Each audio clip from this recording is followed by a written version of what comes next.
السلام عليكم، ازيكم حبايبي؟ عاملين ايه؟ هنعمل كنافه بالمهلبيه بطريقه سهله وبسيطه جدا. هنبدا اول حاجه نعمل الشربات.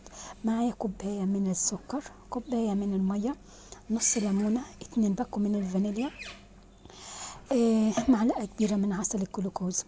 طبعا هقلب كل المكونات دي كده اهو زي ما انتم شايفين وهرفعها على النار.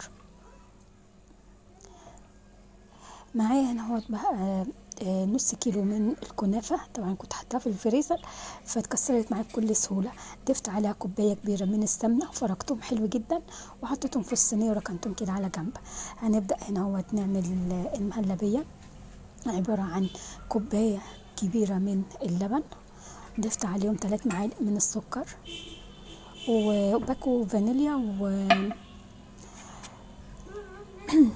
ومعلقة كبيرة من الكاستر و3 معالق من النشا. طبعا الكاستر ده إضافي كنكهة يعني، لو مش متوفر عندك يبقى 4 معالق من النشا. أقلبهم كده على البارد. طبعا حطيت في باكو من الفانيليا. أقلبهم كده على البارد وبعد كده هرفعهم على النار. كانت الطريقة دي سهلة وبسيطة جدا. شايفين كده اهوت المهلبية.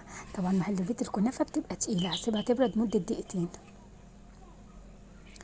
طبعا هنا اهوت حطيتها بقى في الصينيه واحطها في الفرن لمده 10 دقايق. اول ما بتخرج بحط العسل طبعا على الوش، والحابه ان انت تزينيها طبعا زينيها زي ما انت عايزه. واللي عجب الفيديو حد ما ينساش يعمل لايك واشتراك. فضل وعيسى امرا بالسلامه.